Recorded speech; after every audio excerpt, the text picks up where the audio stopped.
Hi everyone, welcome to the Bewitching Bibliophile. I'm your host, Aisha, and today we're doing the book review for Second Chance Boyfriend by Monica Murphy. I can't do too much on this book because this is a sequel, so I will give you a basic synopsis. We're following Drew and Fable from 1 Week Girlfriend, and this is a few months after the events in 1 Week Girlfriend transpired, and yeah, life has gotten a little different for both of them. Fable ends up finding a new job, and she's dealing with the fallout of her family, and things are happening between her and her mom, her and her brother, and her mom is becoming even more unstable. We do have some trigger warnings where we're still discussing um, the abuse that was happening in the first book, and we see more of the abuser in this book than we did in the first book. Um,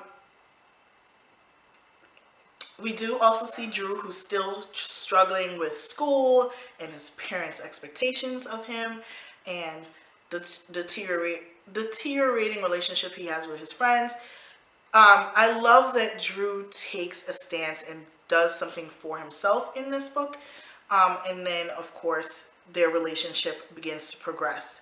Um, we also meet Jennifer and Colin in this book, which are going to be in the third book. And Jen and Fable work together at a new restaurant called The District, which is owned by Colin. And we get to know Jennifer, and she becomes Fable's first female friend, because not a lot of women like Fable because she's pretty and she has a bit of a reputation. And even though she hasn't really justly deserved it, women ostracize her because they think she's going to sleep with their boyfriends. Um, you know how women are. You know how we women get. Um, so yeah, so she's suffering for it because she doesn't have any female friends, and then she and Jen begin to become friends, and it helps to round her out. This one's a little more focused on Fable in her story. The last one was clearly about Drew and his story, and this one features Fable. We get to meet Owen. We get to see more of her family. We get to see more of her mom, although we could have guessed how her mom was from the first one. I need ain't shit people to just stop having kids. Like, if you're gonna be an ain't shit parent, don't have kids, because you're gonna fuck up another generation of kids. If you were fucked over, please don't have kids and fuck them up and then be mad at them because your life isn't the way you wanted it to be. No one made you have kids. You did that on your own. Stop punishing your kids for your mistakes. So, yeah, that's all I have to say. I love this book. It was 5 stars. I stretched finishing this. It took me 3 days because I won't be able to get the third book for a while, and I didn't want to leave them alone. I love the conclusion of the story. I love the resolution. I think the abuser got away way too freaking easily, personally. Yeah.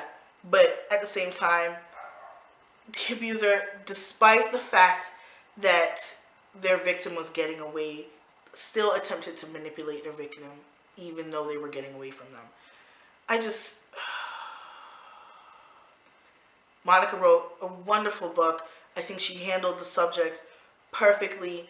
You know, um, both characters start getting help for their, the help they need, and the shrink that we meet, Dr. Harris, is very, very good, and I love the way she speaks to the victim and speaks to, both characters and attempts to get them to own their issues, accept that they are victims, accept that they are not at fault, and at the same time know that, anything beyond this is their choice. So I loved the way she handled them, and I loved the way Monica handles the situation and opens up the conversation. If you've read this book and would love to discuss it with me, you can talk about it in the comments. You can email me. You can tweet at me. I'm on Facebook. I'll leave all the links down below. I'll also leave a link to my written review where I do discuss a little bit more. The written review will have a few... If you've read the first one, then there's no spoilers in here for you. But if you haven't read the first one, then of course the review of the second one will be a spoiler. I Love this book. 5 stars. I think it's very wonderful. And yeah, thank you very much, Monica. Very well done. Can't wait to read the third one. Bye, guys.